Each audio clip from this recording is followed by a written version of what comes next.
Go ahead. All right. Well, I'm James O'Hara, and I want to thank everyone also for having me here. This is a great opportunity. I always love speaking to the Tea Party.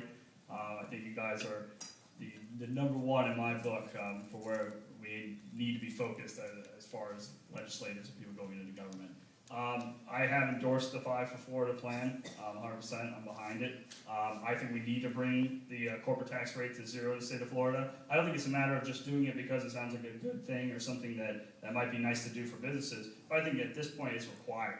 Our economy's completely gone to a halt, and we're not bringing the proper businesses we need to be attracting to Florida. We're competing with all sorts of other states. We're competing with states like Texas right now, where we're getting a lot of the major corporations are moved in because their tax environment's a lot more pleasant than the tax environment here. And for years and years and years, we've been sitting back going, well, we have beaches and we have sun, and people are just going to come here anyway, no matter what they have to pay. But we're getting to the point now where it's so competitive that we need to do something to bring businesses here. We need to lower the tax rate down to 0% for corporations. We also need to get rid of all sorts of burdensome regulation for small businesses so that they can start to prosper again. That's really what our number one focus needs to be when we get to Tallahassee, because our main tax revenue comes from small businesses, our jobs come from small businesses, and they're the ones that are getting pummeled right now in this economy. They need someone that's going to look out for them right now. That's what I want to do when I get elected, so thank you. Thank you. The governor vetoed $143 million this year, in this year's $70 million budget of let me reread that. The governor vetoed $143 million in this year's $70 million budget of projects that he said did not benefit the state as a whole or weren't worth the money. They included a Bay of Pigs museum in Miami, the Florida Aquarium in Tampa, and other projects favored by local legislators. Would you support budget expenditures of this kind? I agree 100% with what Melanie said.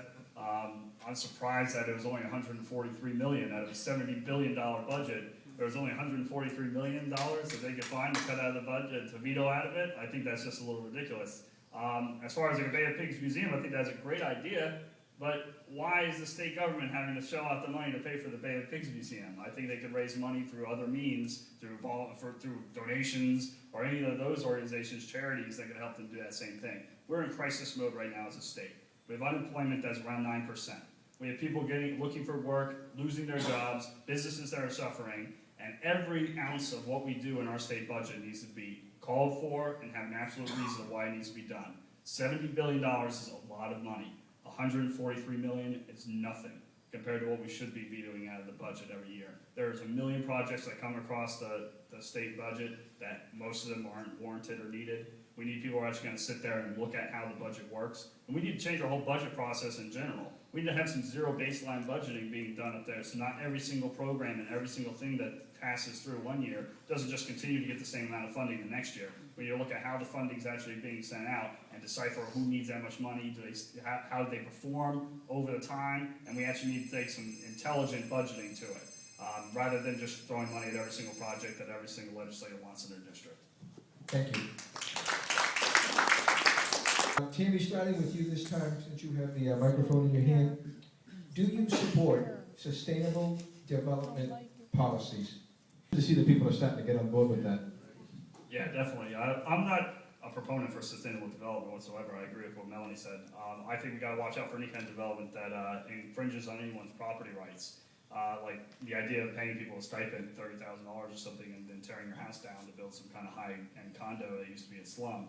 It doesn't seem like a very good trade-off to me for those people. I think it falls along the lines of eminent domain, and the government just taking over, doing something, violating your rights as a citizen to take your land to go into some little pet project that's supposed to bring great economic growth and great jobs and everything to the city or wherever the location they're trying to do it at. And almost every time they do it, it fails miserably and it never works out. Because I don't think the government's the one that should be making those decisions on what's sustainable development, what's not sustainable development. I think it's up to the citizens to decide whether they want to do something or not. And we have to watch out for anything that's shrouded or has an ulterior motive to it, where they try to paint something in a nice light by saying, oh, well, it's sustainable and it helps the environment, all sorts of things. And then in the end, it really isn't. It's just some way to expand some kind of agenda that the actual citizenry doesn't want. That's why they're hiding it. So I'm not for sustainable development at all. Thank you. Keep the microphone. All righty, next question. Members of a task force reviewing Florida's Stand Your Ground law expressed wide support recently for the statute's core provision that deadly force can be used if necessary to prevent death or serious injury. Will you support that? Stand your ground. Well, I support stand your ground. Yes. Definitely, 100%. Behind that, I think that it's a good thing, good law that was passed. I know it's got some issues, but almost every time it's been brought up, it's not even a proper defense for what the person was doing. Stand Your Ground, I think, does a very good job of giving people the right to actually use force to defend themselves and not have to worry about repercussions of going to jail just for defending yourself. I think the laws we had beforehand did not adequately do that. The idea that you're in a threatening situation and you got to run away and go get help before being killed, I don't think is a very good plan for anybody. I think you have the right to defend yourself. You have the right to your life. It's in the Constitution. And I think Stand Your Ground does a good job of that. I don't think there should be a reason why you should run away. I mean, obviously everyone should use their head when doing something and know what they're doing. But I don't think that getting rid of a Stand Your Ground law is going to prevent anyone else from getting killed. I think people are still going to, if they're meant to do harm, they're going to do harm. And Stand Your Ground is a good defense for us people to actually have something to do about it. Thank you. If you could pass the microphone down that way. HB 7117 became law earlier this year, giving state tax credits to green energy companies. Agriculture Commissioner Adam Putnam pushed the bill, saying it was a step towards smart long-term energy policy, and those are in quotations. But the Heartland Institute and Americans for Prosperity called it a crony energy bill, which has the government picking winners and losers. The entire Palm Beach delegation, except for Joe Negron, voted for this bill. Would you have supported it?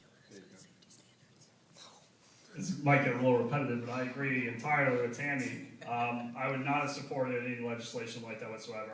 I don't think we need to be funding any cylinders out of our state budget or anything like that. I think the best solution for all of our energy crises are the free market. That's the best way to do it. I mean, right now, oil seems to be the way to go, so we're exploiting that as much as possible. And there's a lot of green energy projects that are starting up, and I 100% support them. If anyone can find out any better way or safer thing for the environment that's going to fuel our cars and get all the energy we need, that's great. And when that person invents it, they're going to become very, very famous and very, very wealthy. And I support them 100%. I just don't think we need to be taking taxpayers' money and funneling it to them in order for them to get that done. There's no real reason for that. I think the free market will decide when someone finds something that's cheap and it's affordable, and you can find it, and you can produce it in a cost-effective way, and get it to market so people can use it, that's the product that will then take over and be used by the masses. That's the way energy production has always worked in this country. We've always found something new and taken it over, and it's always been easier than what was before it. You know, before we had oil, I always give a little history lesson to every one of my little Canada forums I go to, and because I'm a history major, that's what I got my degree in. And before we had oil pumped out of the ground, we used whale oil. That was the main use of it was to power all your lamps, everything. We didn't have electricity. Whale oil is what everybody used. We sent whaling ships all the way around the world. We were the #1 whaling capital was the United States of America. It got so expensive to go get whale oil from across the Pacific Ocean that some guys out in Texas decided we were going to drill some holes and oil just started popping out of it. And it became cheaper and more efficient to get the oil out of the deserts and out of Texas and then out of the Gulf of Mexico than it was to get it whaling, and then everything switched over, and we didn't need the government to sit there and pay them to do it, or tell them how to do it, or put regulations on it. They went and they did it on their own, it became more cost effective, and then we got out of that period and then into the period we are now. I think the same thing will happen again. We just let the free market work its course. Thank you.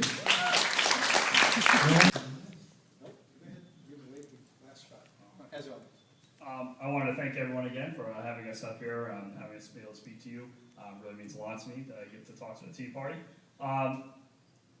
You know, I was at a forum a little while ago, a couple weeks ago, and me and there was only one other Republican on the stage, and the rest of them were Democrats. One of them was Mark Pafford, actually. And I get to listen to them talk, and they fielded questions from the audience and things, and it was basically, for every answer of what our problems was, the answer was, oh, well, let's just spend more money. It was really like that. It was like, oh, well, we have an education crisis in this state. And one person would stand up and say, well, we need more money for education. And then every other person on the stage would say, yeah, more money for education. That's what we want. And it was like, okay. And it goes, the next question was, oh, we have an infrastructure problem in the state. And the same people, oh, more money for infrastructure. That's what we need, more money, more money, more money. For every single question, it was healthcare, infrastructure, everything. It was more money, more money, more money was the answer to solve all the problems. Then when they were asked about small business and what they would do for small business and how to help them, if they would lower the tax rates or get rid of regulation, the answer was no, can't do that. Can't help small business, can't lower the regulations. We need the money. We need more money for all these other programs. And my answer to them was, what about all the money we already have? And what about helping all the small businesses and the people who need jobs so that they can actually earn money and then put more money into the economy? And then maybe we might have more money in the economy for all the things that we need more money for. And that answer didn't go over well with a lot of the people, a lot of the Democrats in the audience and the people who are more liberal. Because they just want to hear that there's a silver bullet. And it's just, we just fire a silver bullet, everyone gets more money, and where we're going to get that money from is every corporation, every company, and every small business owner in the entire state. Because they have all the money, let's just take it from all them. And I know I only have like 30 seconds left, but in this election, we have a lot bigger things to worry about than just whether we're going to get our economy out. That's a huge one. But we have a fundamental decision to make in November on where this country is going. Whether the country that we grew up in, the country that your kids are growing up in, is going to be the same. And whether the state of Florida is going to be there as a bulwark against what's going to happen. So we need to all stand up. And we need to fight for this country that we have right now. And we need to make it better. And we need to fight for our state. And if I get elected to the Florida legislation, that's what's on my mind. That's what I'm going to be doing. I'm not going to be like my opponent who's sitting there and he's only waiting for the 50% of Democrats that happen to be in the district to vote for him. We need someone who's going to stand there and fight every single day for us. So thank you. I really appreciate it. Sorry I went over the time.